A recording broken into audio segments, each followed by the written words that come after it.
Calvin from JGTL, and today I'll be reviewing the Samsung A10 in 2021. If you do enjoy what you see on this channel, please do like, hit the bell icon for more notifications on my next videos.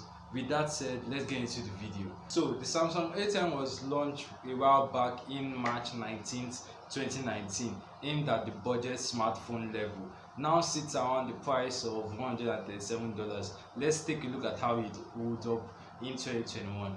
First up, the design. The A10 does have a nice looking finish, as Samsung always tries to fool us into thinking it's glass or plastic, but the phone is made out of plastic. Anyways, you get a glass front with no Gorilla Glass protection, a plastic back and a plastic frame, as well as a weight of 168 grams, approximately 5.93 oz, which is quite light to hold.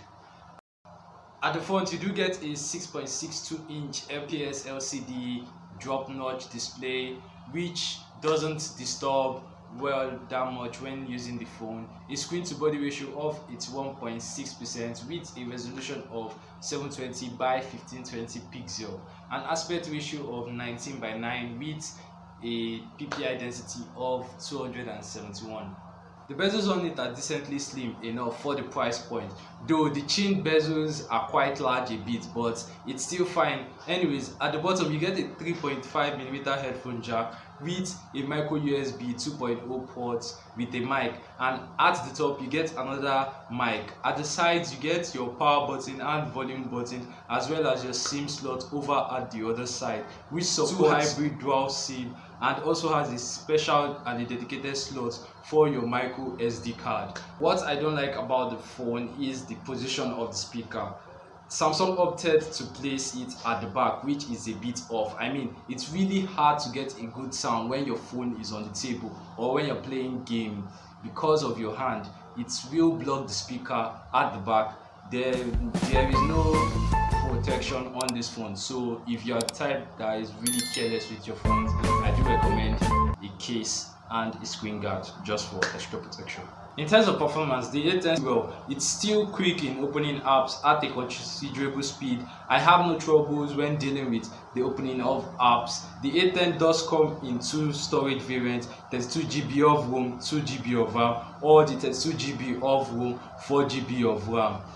Paired up with Samsung's incredible One UI screen. It's not exactly stock Android, but it does get a pretty good job. For once, the settings app is well planned and not scattered like some skins out there.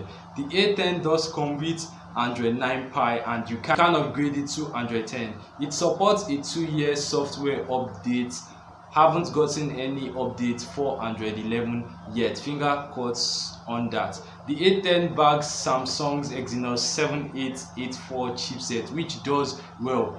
You can play games on this smartphone, as it does have the same chipset as the A20, which I've used in a while for gaming like PUBG and Call of Duty. I may do an A10 gameplay, so let me know down in the comment section below if you want one. You do also get dark mode on the device, which is common these days. In terms of security, you don't get a fingerprint on this, as only face unlock and patterns are available. I do not recommend the face unlock. I'd rather you use a pin or a pattern.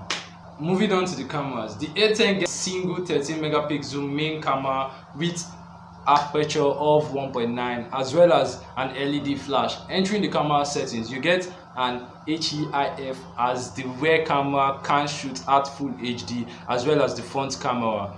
As used, you also get a high efficiency video and HDR for a rich tone, and many more. In terms of modes, you get a 1x zoom and a 2x zoom on the photo, some good videos also as well, and in more you only get pro and panorama images. Images taken on the phone are useful, like these pics. The color reproduction was accurate, blurring of the background is good, detailing and sharpness is decent on the 1x zoom. Switching to the 2x zoom, the picture is decent, nothing much, as it was shot with HDR turned on. With HDR turned off, the color reproduction was off a bit and detailings were off too. Here are some more shots.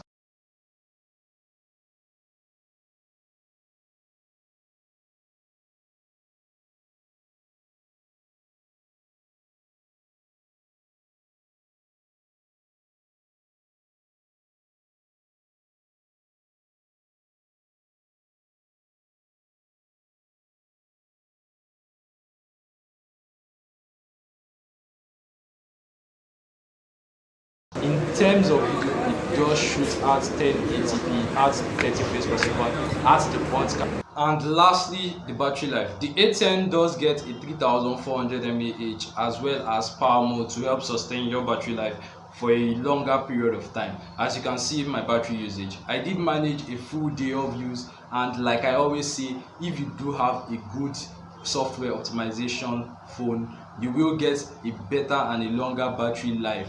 And in terms of battery usage, it all depends on the user. My verdict, the A10 is a great phone to get in 2021, and the difference between the A10 and the A20 is slightly slim. For example, only thing missing on the A10 that is different from the A20 is the fingerprint, a second camera, a Type-C port, and a 4000 mAh battery. Aside that, the A10 is similar to the A20. They both have the same chipset, and they both have the same plastic back, plastic frame, and that's pretty much it for this video. And thanks for watching. I'll see you guys in the next one. Bye.